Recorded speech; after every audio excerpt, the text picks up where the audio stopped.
Hi guys, आप लोग कैसे हैं। उम्मीद है कि आप लोग अच्छे होंगे। बच्चों, आज हम सेशन शुरुआत करें क्लास 12 फिजिक्स के साथ, जो कि बोर्ड एग्जाम में अक्सर ये क्वेश्चन आता है, पूछता है। ठीक है, ये क्वेश्चन 5 नंबर में भी पूछता है कभी कभी। ठीक है, नाभिकीय विखंडन। इसके क्वेश्चन को आप जो है इसको एक दो स्टेप में भी दे देगा। कह देगा कि नाभिकीय विखंडन में मतलब कितनी ऊर्जा निकलती है, ऐसे पूछ सकता है। नाभिकीय विखंडन में कौन दो मतलब भारी नाभिक कौन होता है, ऐसे।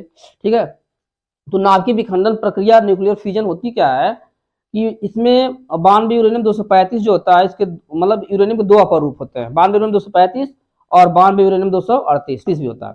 तो जब 92 यूरेनियम 238 पर न्यूट्रॉन की बौछार की जाती है, तो वह दो हल्के नाभिकों में विखंडित हो जाता है। एक बैरियम बनता है, एक क्रिप्टॉन में। तो 56 बैरियम 144 पर 36 क्रिप्टॉन में 89 होता है। ठीक है, कभी कभी कुछ किताबों में जो दिया जाता है 36 क्रिप्टॉन 92 और अरे 56 बैरियम 141 और 36 क्रिप्टॉन 92। और उसके साथ साथ 3 न्यूट्रॉन निकलते हैं, जो अभिक्रिया को जो है ऐसे बढ़ाते चले जाते हैं। ठीक है, अभिक्रिया जो है अनियंत्रित श्रृंखला अभिक्रिया पर आधारित होती है। यह नाभिकीय विखंडन की मतलब परमाणु बम बनता है जो, ठीक है ना, इसी श्रृंखला अभिक्रिया पर आधारित होता है। ठीक है, तो इसमें 190 मेगावाट की जो है ऊर्जा निकलती है। 240 या 240 भी कभी कभी लोग कहते हैं, 200 या 240 की भी। ठीक है, तो हम लोग चलते हैं, इसकी डिफिनेशन लिखते हैं। इसकी डिफिनेशन दो प्रकार से आप लिख सकते हैं। जब कोई भारी नाभिक दो हल्के नाभिकों में विखंडित होता है, इस प्रक्रिया को नाभिकीय विखंडन कहते हैं। या आप कह सकते हैं कि जब किसी भारी नाभिक पर न्यूट्रॉनों की बौछार की जाती है, तो वह दो हल्के नाभिकों में विखंडित हो जाता है। तो इस प्रक्रिया को हम लोग कहते हैं क्या, नाभिकीय विखंडन। ठीक है, तो जब कोई भारी नाभिक या जब किसी भारी नाभिक पर जब किसी भारी जब किसी भारी नाभिक पर जब किसी भारी नाभिक पर एक न्यूट्रॉन की हम कह सकते हैं, ठीक है, पर न्यूट्रॉन, किसी भारी नाभिक पर न्यूट्रॉन की बमबारी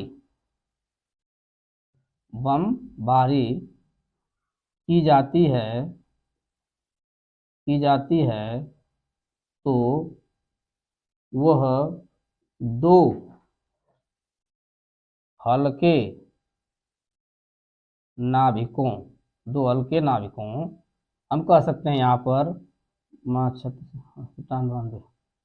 बैरियम और क्रिप्टॉन नाभिकों में विखंडित हो जाता है। क्या हो जाता है बच्चों, विखंडित हो जाता है। तो इस प्रक्रिया को, ठीक है, इसी प्रक्रिया को तो इस प्रक्रिया को जो है नाभिकीय विखंडन कहते हैं। क्या कहते हैं, नाभिकीय विखंडन कहते हैं।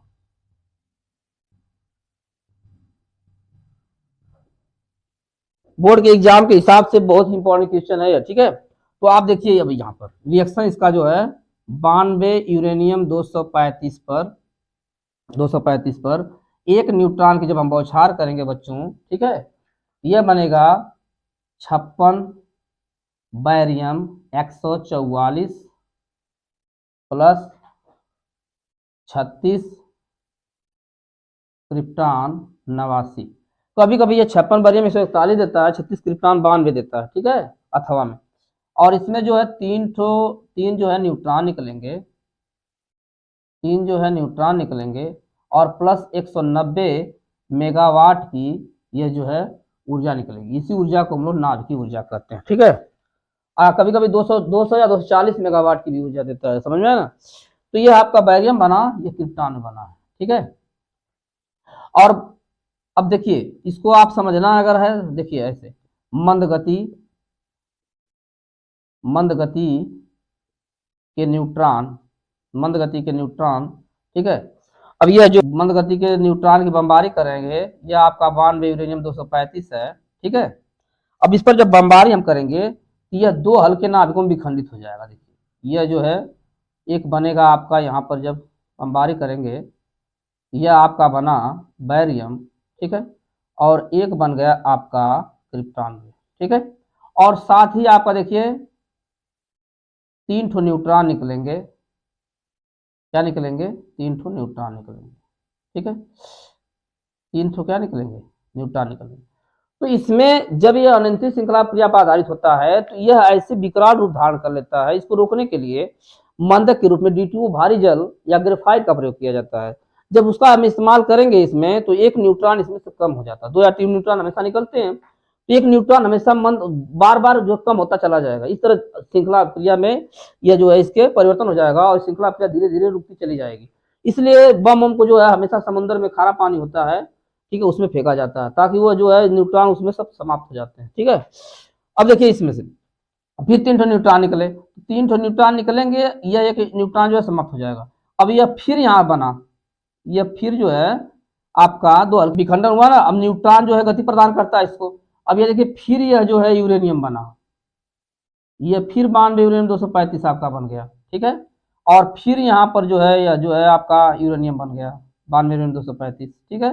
अब फिर जो है इससे 3 ठो न्यूट्रॉन निकलेंगे इसी तरह से, 2 हल्के नाभिक बनेंगे, फिर 3 ठो न्यूट्रॉन निकलेंगे। इससे फिर जो है बैरियम बनेगा और फिर जो है क्रिप्टॉन में बनेगा, ठीक है। और फिर 3 ठो न्यूट्रॉन निकलेंगे, क्या निकलेंगे, 3 ठो न्यूट्रॉन इससे फिर निकलेंगे, ठीक है, फिर 3 ठो न्यूट्रॉन निकलेंगे, ठीक। अब ये देखिए बैरियम बन गया, ये क्रिप्टॉन में बन गया, 3 ठो न्यूट्रॉन फिर इससे निकलेंगे, ठीक है, 3 ठो न्यूट्रॉन जो है इस सब क्रिया से फिर निकलेंगे। इस तरह यह क्रिया जो है बढ़ती चली जाएगी, क्या हो जाएगी, ठीक। तो यह जो है अनियंत्रित श्रृंखला क्रिया पर नाभिक का विखंडन होता है। इसमें उदाहरण जो है अगर हम लिखना चाहें, हम इसका एग्जाम्पल लिखना चाहें बच्चों, इसका यह इसमें क्या एग्जाम्पल में आता है, तो परमाणु बम, परमाणु बम जो होता है यह नाभिक विखंडन में परमाणु बम होता है इसका, ठीक है। तो परमाणु बम जो है नाभिक विखंडन पर आधारित होता है, पूछता है एग्जाम में 1 नंबर का भी क्वेश्चन पूछ सकता है, ठीक है। तो यह आपका जो है नाभिकीय विखंडन है, ठीक है। और जो नाभिकीय विखंडन की श्रृंखला क्रिया होती है वो 2 प्रकार की होती है, नियंत्रित श्रृंखला क्रिया और अनियंत्रित श्रृंखला क्रिया, ठीक है। तो इस तरह से बच्चों ये क्वेश्चन रहा। इसमें आप अथवा में जो है इस क्वेश्चन को जो रिएक्शन आपका दिया हुआ है, ये 56 बैरियम 141 भी लिख सकते हैं, 36 क्रिप्टॉन 92 भी लिख सकते हैं, ठीक है। तो जो इसमें से एक 3 इलेक्ट्रॉन आप घटाए इसमें हो जाएगा, कंप्लीट हो जाएगा, ठीक है। तो किसी किताबों में ऐसे दिया रहता है, ठीक है। तो वीडियो को शुरू से अंत देखिएगा, लाइक सब्सक्राइब जरूर करिएगा, कमेंट करिए वीडियो आप लोग कैसा लगा। नेक्स्ट वीडियो में चलेंगे हम नाभिकीय संलयन के साथ, नाभ न्यूक्लियर फ्यूजन, ठीक है।